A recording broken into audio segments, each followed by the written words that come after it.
మీకు కృతజ్ఞతాస్తుతులు చెల్లిస్తూ ఉన్నాను. తోడుగా ఉండండి. మీ మాటలు మాకు దయచేయండి. మీ మాటలకు విధేయులముగా మేము ప్రవర్తించినట్లు అనుసరించి నడుచుకుంటూ అనేకులు నడిపించినట్లు కూడా కృప చేయమని వేడుకుంటూ ఈ కార్యక్రమం అంతా మీకు మహిమకరముగాను ఏర్పాటు చేసిన స్థానిక సంఘ సేవకులు, సంఘానికి చేరువచ్చిన మా అందరికీ దీవెనకరముగా, బలకరముగా, ఆశీర్వాదకరముగా ఉండినట్లు కృప చూపమని వేడుకుంటూ మరొకసారి మీ పాద సన్నిధిని మాకు దయచేసి ఈ రీతిగా మమ్మల్ని మీ పాదాల చెంత ఉంచినందుకు కృతజ్ఞతాస్తుతులు చెల్లించుకుంటూ మీ కుమారుడును, మా రక్షకుడును, మా విమోచకుడునైన యేసుక్రీస్తు వారి అత్యంత పవిత్రమైన నామమున ఈ ప్రార్థన మీకు సమర్పిస్తున్నాము తండ్రి. ఆమేన్. క్రీస్తునందు ప్రియమైన దేవుని పిల్లలారా, దేవాది దేవుని మహాకృపను బట్టి సిబిటి క్రీస్తు సంఘం అద్దంకి వారి ఆధ్వర్యంలో జేబీఆర్సి క్రీస్తు సంఘం ఆళ్ళూరు వారు సంఘము అలాగే సేవకులు ఏర్పాటు చేసిన ఈ ప్రత్యేకమైన దైవ సేవకుల సదస్సుకు మనలందరినీ క్షేమంగా నడిపించిన పరమ తండ్రికి మొదటిగా కృతజ్ఞతలు చెల్లిస్తున్నాను. అలాగే చేరువచ్చిన ఆయా ప్రాంతాలలో సంఘాలను నడిపిస్తూ ఆ సంఘాలలో ఉంటున్న సేవకులకు సహసేవకులుగా, సహాయ సేవకులుగా ఉన్న మీ అందరికీ ప్రభు పేరిట హృదయపూర్వక శుభములు, వందనాలు తెలియజేస్తూ ఉన్నాము. చాలా సంతోషం. మరి దైవ సేవకుల సదస్సు అంటే మరి ఈ సృష్టిలో అన్నిటికంటే గొప్ప పని లేదా గొప్ప సేవ ఉంది అంటే అది దేవుని సేవయే, దేవుని పనియే. దేవుని సేవ చేసే వాళ్ళని దైవ సేవకులు అంటారు. వయసు రీత్యా ఉన్నతంగా సేవ చేసే వారిని దైవజనులు అని కూడా అంటారు, కాపరులు అని కూడా అంటారు. అలాగే వారికి సహకారులు ఉండే వాళ్ళని సహాయ సేవకులు కూడా అని కూడా అంటారు, పరిచారకులు కూడా అని అంటారు. అంటే ఇంత గొప్పదైనటువంటి ఆ దేవుని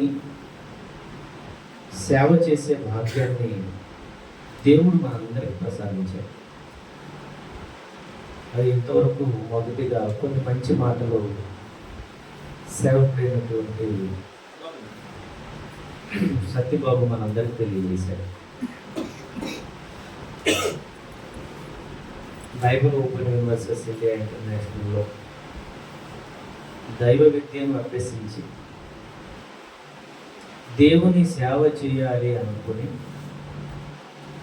సేవలోకి మీరందరూ వచ్చారు. చాలా సంతోషిస్తున్నాను. ఇక దేవుని సేవ అనేది ఎంత కష్టమో ప్రారంభంలో తెలియదు, కానీ సేవలో కొనసాగుతున్నప్పుడు సంఘంలో ఉన్న వారి ద్వారా, సహోదరుల ద్వారా, మనతో ప్రయాణం చేస్తూ సహాయ సేవకులుగా ఉంటారు చూశారు, వారి ద్వారా వచ్చే చాలా చాలా సమస్యలు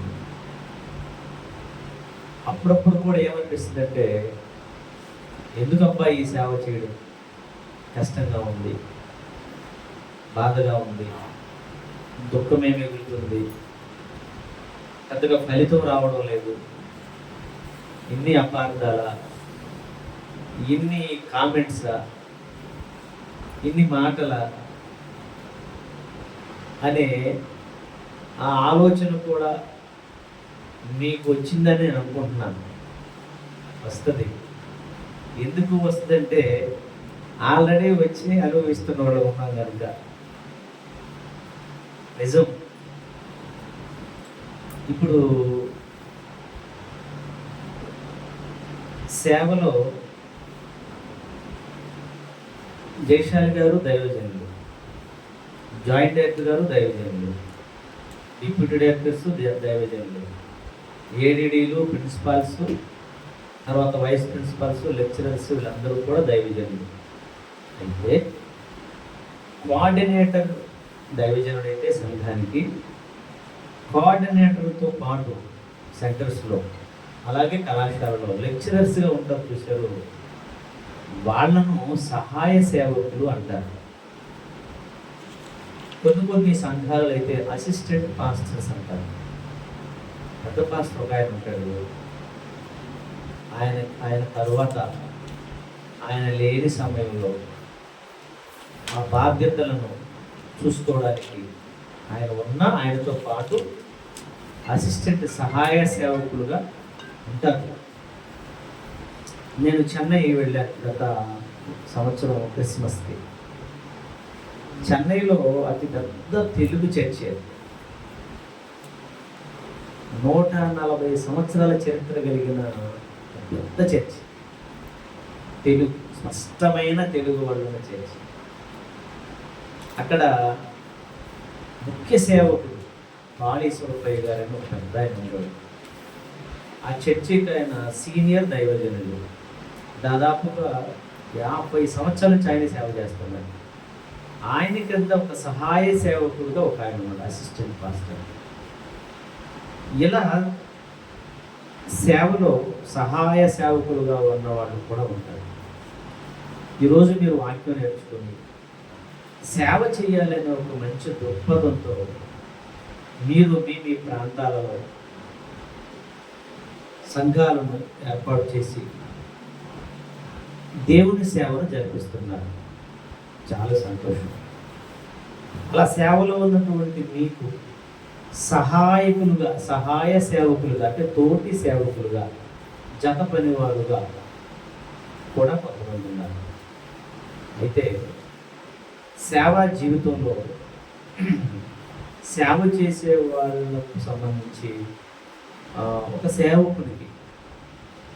సేవకుడు ఎలా ఉండాలి అనేది ఖచ్చితంగా మనకు తెలియాలి.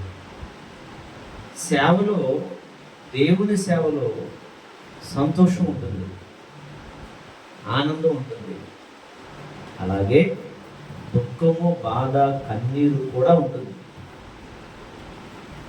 రెండు ఉంటాయి.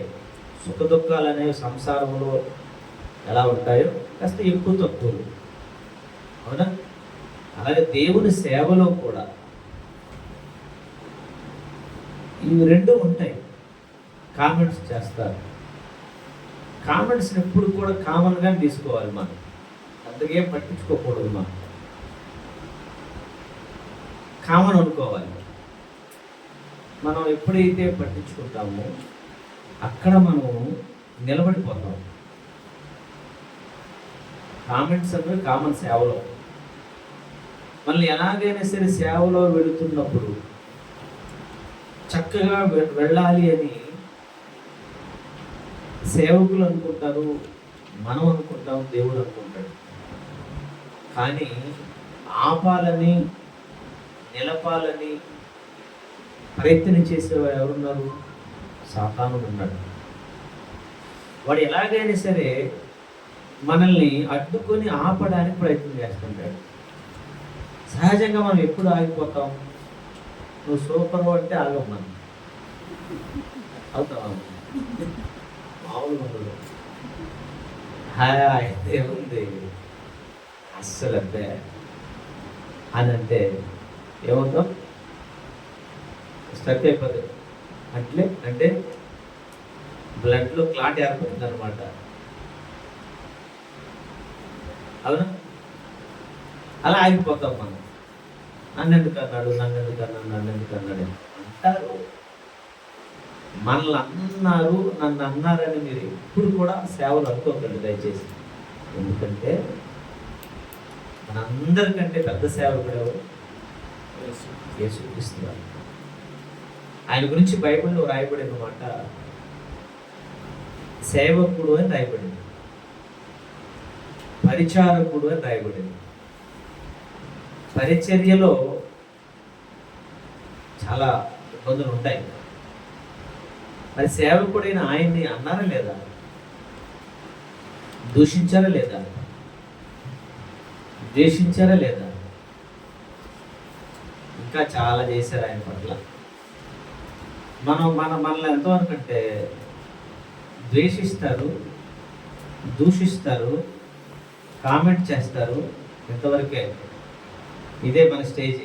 ఆయన స్టేజ్ ఇక్కడ తాగల, ఉమ్మివేయడు. ఇంతవరకు మీ మీద ఎవరైనా ఉమ్మేశారా? ఉమ్మేస్తే అసలు మనం వాళ్ళు బ్రతకనిస్తాం, అసలు మనం బ్రతుకుతాం. మానసికంగా కుంగి కృషించుకో ఉమ్మేస్తాడండి. ఇది ఇంతవరకు ఇది లేదు మనకు. ఇంకా ఆయన్ని కొరడాలతో కొట్టు పబ్లిక్లో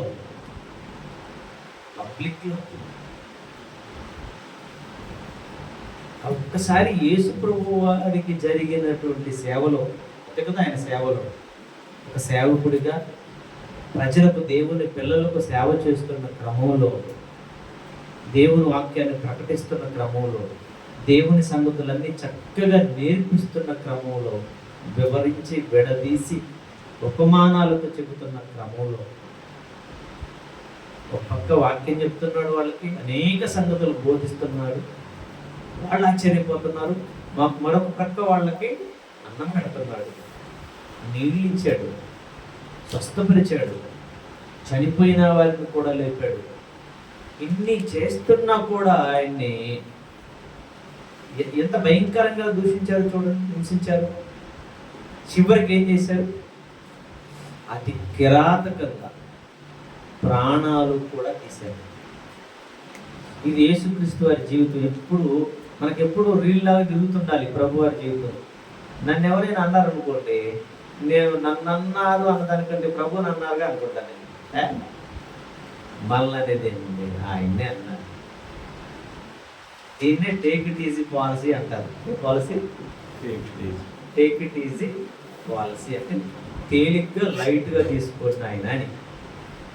ఈ పాలసీ మనకు లేదనుకో, మనం చాలా కష్టం.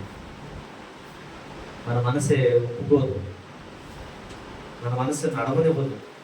అలా మానసికంగా మన పని ఏమైపోతుంటుందంటే తగ్గిపోతుంది. పని మీద కాన్సన్ట్రేషన్ చేయలేము. ఎన్నో ప్లాన్లు వేసుకొని వచ్చాము ముందు మనం. అవన్నీ ఏమైపోతే కాన్సన్ట్రేషన్ చేయలేకపోగా మన పనిలో మనం తగ్గిపోతుంటాం. ఈ బాధ ఎక్కువైపోతుంది. ఎదగలేము మనం, గొప్ప స్థితికి వెళ్ళలేము మనం, బడా నమ్మకమైన మంచి దాసుడు అని ఆయన చేత అనిపించుకోలేము మనం, ప్రభుతో పాటు ఆ పరలోకంలో ఉండలేము మనం.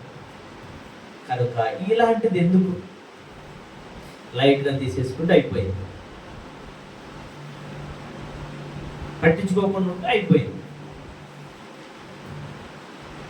ఇది ఎప్పుడు కూడా మీరు గుర్తుపెట్టుకోవాలి.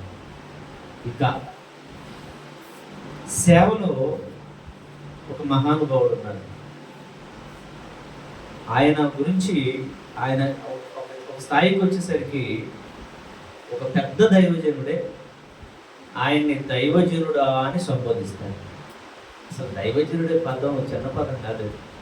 నాకు తెలిసేది నన్ను అనడం కూడా మనం కూడా సరిపోవు, నేను కూడా సరిపోను ఆ స్థాయికి.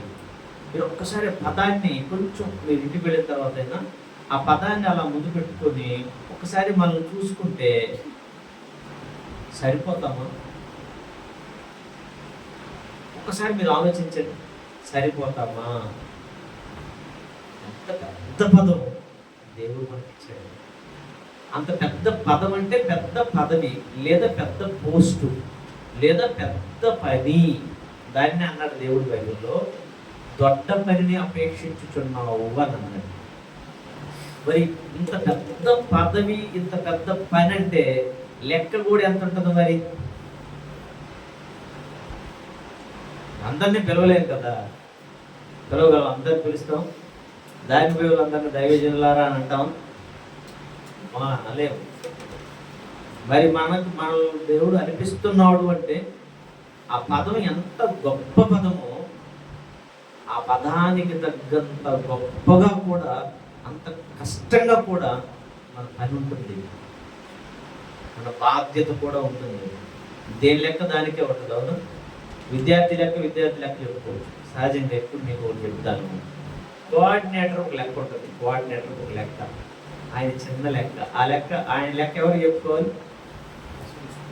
ఆయన పైన ఉన్నటువంటి కళాశాల ప్రిన్సిపాల్ గారికి లెక్క చెప్పుకోవాలి. ప్రిన్సిపాల్ గారికి చెప్పొచ్చే చెప్పకూడదా? మనోడే పక్కనే ఉంటాడు కదా, మనకు తెలిసిన వాళ్ళే కదా, చెప్పచ్చు. ప్రిన్సిపాల్ ఎవరికి లెక్క చెప్పాల్సి వస్తుంది? ఆ పని పెదసింహం ఉందాడ, ఎవరికి? జయశాలు గారికి లెక్క చెప్పాలి. మేమున్నామంటే మేము ఆయన దగ్గర నిలబడాలి. కోఆర్డినేటర్ చెప్పినట్టు సులువుగా చెప్పినంతగా ప్రిన్సిపాల్ జయశాలు గారికి చెప్పగలరా? పర్వాలేదు అంటాడా? సరే అంటాడా? అంటే ఆ స్థాయిలో, అంటే లెక్క అంత లెక్క ఉంటుంది. ఇప్పుడు పరీక్షలు రాయించకపోతే తీసేస్తామన్నది తీసేసింది ఎవరు చెప్పండి? ప్రిన్సిపాల్. కోఆర్డినేటర్ని తీసేయండి.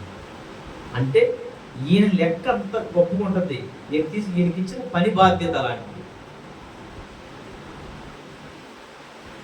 అంటే ప్రిన్సిపాల్ అంటే మనతో పాటు ఉంటారు, చెప్పేయచ్చు, అన్న కొంచెం అవ్వలేదన్నా, కుదరలేదన్నా.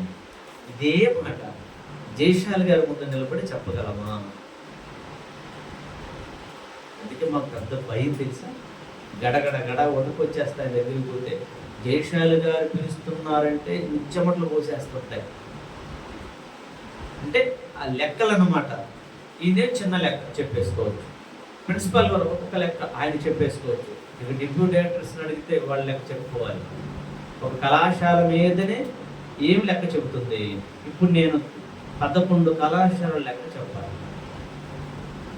నన్ను కూడా. అంటే బాధ్యత, పని చూడండి. 11 కళాశాలలు, 10 కళాశాల లెక్క నేను చెప్పాలి. జోన్ డిప్యూటీ డైరెక్టర్ గారు ఉన్నారు, ఆయన ఎన్ని చెప్పాలి? ఆ జోనులో ఉన్నటువంటి దాదాపుగా ఒక 30-40 కళాశాలల ఆ లెక్క ఆయన చెప్పాలి. అంటే ఒక పని, దాని బాధ్యతలు. ఒక విశ్వాసి ఎందుకు రాలేదు అన్నా అనుకోండి, సంఘంలో విశ్వాసి చర్చికి ఎందుకు రాలేదంటే కుదరలేదన్నా, కోఆర్డినేటర్కైనా సేవకు చెప్తాడు, సులువుగా చెప్పేస్తాడు. కానీ ప్రిన్సిపాల్ మీటింగ్ నువ్వు ఎందుకు రాలేదు, ఏడీడీ మీటింగ్ నువ్వు ఎందుకు రాలేదని జయశాల్ గారు అడిగితే, ఈ విశ్వాసి సంఘ సేవకుడు చెప్పినట్టు చెప్పగలము? అంత చిన్నగా, చాలా కష్టం. నేను ఇది ఎందుకు చెప్పానంటే, ఒక పని బాధ్యతలు ఎంత పెద్ద బాధ్యతలు ఉంటాయి. విశ్వాసిగా ఉండొచ్చు, కానీ సేవకుడు అంటే వీళ్ళందరి మీద బాధ్యత, వీళ్ళందరినీ చూసుకోవాలి. సరిగా లేకపోతే బాధ కలుగుతుంటుంది, ఈ వారం కనబడకపోతే కళ్ళల్లో బాధ కలుగుతుంటుంది, వేదన కలుగుతుంటుంది. ఎందుకు రాలేదు. విశ్వాసకి ఏముంటుంది? బాధ్యత ఉండదు. ఎందుకు రాలేదన్నా. ఇవన్నీ ఒక సేవకులుగా మీరు అనుభవిస్తూ బాధపడుతూ ఉన్న సందర్భాలు అందరికీ. అయితే ఈ సేవకుల సదస్సులో తిమోతి గారిని మనం జాగ్రత్తగా చూడగలిగితే, తిమోతి గారు అసలు ఆయన గురించి దైవజనుడైనటువంటి పౌలు గారు, ఆయన గురించి పరిశుద్ధాత్మ దేవుడు, ఆయన గురించి యేసుక్రీస్తు వారు, ఆయన గురించి తండ్రి అనే దేవుడు బైబిల్లో రాయించాడు. తిమోతి గారి గురించి దైవ గ్రంథంలో ఆయన గురించి రాయించాడు. అంటే ఒకసారి మనం చూస్తే ఈ తిమోతి ఎవరు అని అంటే, ఒక యూదురాలి కుమారుడు. వాళ్ళ అమ్మ ఎవరు? యూదురాలు. వాళ్ళ నాన్నగారు గ్రీసు దేశస్థుడు. గ్రీసు దేశస్థులు అంటే ఎవరు? అన్యులు, తెలుసు కదా. గ్రీసులు అంటే అన్యులు. అలెగ్జాండర్ ద గ్రేట్ అంటారు చూసారు, ఆయన గ్రీకు దేశానికి చెందినవాడు, గ్రీకు రాజు అంటారు, గ్రీకు వీరుడు అంటారు ఆయన. ఆ గ్రీసు దేశానికి సంబంధించిన ఆయన కుమారుడు అనమాట ఈ తిమోతి గారు. దీని గురించి ఏం రాయబడిందో మనం జాగ్రత్తగా చూస్తే, తిమోతి గారి గురించి దైవజనుడైనటువంటి పౌలు గారు, ఈయన సేవలోకి వచ్చేసాడు. దీని గురించి ఏం రాయబడిందో ఒకసారి జాగ్రత్తగా చూద్దాం మనం. తిమోతికి రాసిన మొదటి పత్రిక, మొదటి అధ్యాయం 18 వచనాన్ని చూడండి. దైవజనుడైనటువంటి పౌలు గారు తిమోతి గారి గురించి ఏమని రాస్తున్నాడో ఒకసారి మీరు. తిమోతి గారికి రాసిన మొదటి పత్రిక, మొదటి అధ్యాయము 18వ వచనం. నా కుమారుడు అయిన తిమోతి, నా కుమారుడు అయిన తిమోతి, నీవు విశ్వాసమును మంచి మనస్సాక్షియు కలిగిన వాడవై నిన్ను గూర్చి ముందుగా చెప్పబడిన ప్రవచనముల చొప్పున ఈ మంచి పోరాటము పోరాడవలెనని వాటిని బట్టి ఈ ఆజ్ఞను నీకు అప్పగించుచున్నాను అని అన్నాడు. తిమోతి యవ్వనస్తుడు. ఈయన పౌలు గారికి ఏమని సంబోధిస్తున్నాడు? నా కుమారుడు అని అన్నాడు. ఇంకొక పత్రికలో చూస్తే నా నిజమైన కుమారుడు అని అన్నాడు. నిజమైన ఆ పదం ఎప్పుడు అంటావు సహజంగా? ఆ పదం ఎప్పుడు అంటాం? నమ్మకంగా, విధేయతగా ఉన్నప్పుడే కదా అంటాం కదా మనం. ఇప్పుడు మన పిల్లలు ఉన్నారనుకోండి, తల్లిదండ్రులకు పిల్లలు చెప్పిన పని వెంటనే చేసినప్పుడు, నాన్నగా తల్లిగా గౌరవించినప్పుడు, బాధ్యత కలిగి చక్కగా ప్రవర్తించినప్పుడు ఏమంటారు? నా మంచి కొడుకు, నా ముద్దుల కొడుకు అంటారు. మాట వినకుండా అవిధేయుడై తల్లిదండ్రులను ధిక్కరిస్తూ బాధ్యత లేని వాడిగా బ్రతుకుతున్నప్పుడు నా మంచి కొడుకు, నా నిజమైన కొడుకు అంటారా? ఇంకేమంటారు మీరు చెప్పండి? ఏమని ఉంటారు? వినుంటారు. స్టీఫెన్ అయితే అంటానికి లేదు, వాడైతే పసిపెట్ట కాబట్టి. అవునా? ఒకవేళ అంటే సీన్ అనొచ్చు, ఎందుకంటే సీన్కి ఒక పెద్ద కొడుకు, యవ్వన కాలంలోకి వచ్చిన కొడుకున్నాడు. అలాగే మరి నాసర్ బాబు కూడా ఇప్పుడు పిల్లలు ఉన్నారు. ఇక బాలబాబు కంటే కుమార్తెలు, ఇక బాబీ కంటే ఇంకా రాలేదు. ఎప్పుడంటాము పదం? నిజమైన మంచి కుమారుడని ఒక సందర్భంలో ఒక పనిని బట్టి, నమ్మకత్వాన్ని బట్టి అంటాము. మరొక మాట మంచివాడు కాదు, ఇంకొక కుమారుడని ఎప్పుడు అంటాం? అవిధేయుడైనప్పుడు, బాధను కలిగించినప్పుడు, బాధ్యత లేనప్పుడు, నమ్మకంగా ఉండనప్పుడు అంటాం. అని పౌలు గారు తిమోతి గారి గురించి ఎంత మంచి మాట అన్నాడు అంటే, కుమారుడు అన్నాడంటే ఇది ఆత్మీయముగా, ఇది మళ్ళీ గుర్తుపెట్టుకోవాలి. ఆత్మీయముగా అంటే వాక్యముతో కన్నాడని అర్థం. వాక్యముతో కన్న కుమారుడు అంటే వాక్యం చెప్పి దేవుని మాటలు తెలియజేసి దేవుళ్ళలోనికి తీసుకుని వచ్చినవాడు, దేవుళ్ళు అతన్ని పెంచుతున్నవాడు. అది ఇక్కడ ఈ తిమోతి గురించి ఇక్కడ ఏం రాయబడిందంటే, మంచి మనస్సాక్షి కలిగిన వాడు అని చూడండి. అక్కడ ఆయనలో ఉన్న ఒక మంచి లక్షణం చూడండి, మంచి మనస్సాక్షి. అంటే ఒక సేవకుడిగా ఉన్న ఎవరికైనా, సేవ చేసే వాళ్ళకి ఎప్పుడు కూడా మంచి మనస్సాక్షి ఉండాలి. ఇప్పుడు మనం అక్కడ చూసాం, మనం ఇందాక నూను కుమారుడు యెహోషువ కానీ, యెఫున్నె కుమారుడైన కాలేబు కానీ, వాళ్ళ గురించి రాయబడిన మాట చూస్తే వాళ్ళు మంచి మనస్సాక్షి కలిగిన వాళ్ళు, యథార్థమైన వాళ్ళు. అయితే వాళ్ళ గురించి అక్కడ పూర్ణ మనసుతో, మంచి మనసుతో నన్ను అనుసరించాడు అని రాయబడిన వాళ్ళ గురించి. అంటే ఒక సేవకుడిగా మనకు ఎప్పుడు కూడా ఒక మంచి మనస్సాక్షి ఉండాలి. అర్థమైంది? అలాగే మొదటి అధ్యాయం 5వ వచనం కూడా చూడండి, అక్కడ కూడా ఏమో రాయబడింది. ఆయన గురించి దేవుడు జ్ఞాపకం చేస్తున్నాడు. ఏమని రాయబడింది? అదే మొదటి పత్రిక మొదటి అధ్యాయము 5వ వచనం కూడా చూడండి. ఉపదేశ ఉపదేశ సారమేదనగా సారమేదనగా పవిత్ర హృదయము నుండి మంచి మనస్సాక్షి నుండి మనస్సాక్షి నుండి నిష్కపటమైన విశ్వాసము నుండి నిష్కపటమైన విశ్వాసము నుండి కలుగు కలుగు ప్రేమయే. ప్రేమయే అని అన్నాడు. అంటే ఒక మంచి మనస్సాక్షి కలిగిన వాడుగా తిమోతి కనబడుతున్నాడు. అవునా? మంచి మనస్సాక్షి కలిగిన వాడు. ఇక మరొకటి చూద్దాం. 2వ తిమోతి చూడండి. ఇంకా ఆయన గురించి తిమోతి గారు రాసిన 2వ పత్రిక మొదటి అధ్యాయం. తిమోతి గారికి రాసిన 2వ పత్రిక మొదటి అధ్యాయము 3 నుంచి జాగ్రత్తగా ఉంటే చూడు. 3 నుంచి 5 వచనాలు. నా ప్రార్థనల యందు ఎడతెగక నిన్ను జ్ఞాపకం చేసుకొని చూడు. నీ కన్నీళ్లను తలుచుకొని సంపూర్ణ ఆనందం కలుగుటకై. అంటే ఒక మంచి మనస్సాక్షి కలిగిన వాడు, నిష్కపటమైన విశ్వాసము కూడా కలిగిన వాడు. అంటే విశ్వాసములో కూడా కపటం ఉంటుందా?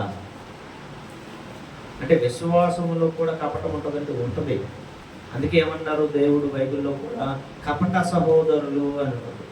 కపటముగా ప్రవర్తిస్తున్నారు అని ఉంటుంది. అవునా? కపట సహోదరులుగా ఉన్నారంటే సహోదరుల్లో ఏముంది? కపటం. విశ్వాసములో ఏముంది? కపటం. కపట విశ్వాసులు అంటుంటారు కొంతమంది. మరి వాళ్ళ విశ్వాసంతో కపటంతో కూడుకుంటారు. నిష్కపటమైనదిగా ఉండాలంటే మన నమ్మకం, దేవుని నమ్మటం అయినా కూడా నిష్కపటంగా ఉండాలి. ఏదో ఈ లోప ఆశల కొరకు, అవునా, ఏదో ఎవరిను మెప్పించడం కోసం అలా ఎప్పుడు కూడా మనం ఉండకూడదు. ఎప్పుడు ఒకటి గుర్తుపెట్టుకోవాలి, సేవలో మనల్ని దేవుడు చూస్తున్నాడు అని గుర్తుపెట్టుకోవాలి. మనల్ని ప్రభువు చూడాలి అని గుర్తుపెట్టుకోవాలి. పెద్దల కళ్ళల్లో పడాలి, పెద్దవాళ్ళ కళ్ళల్లో పడాలి ఎప్పుడు అనుకోకూడదు.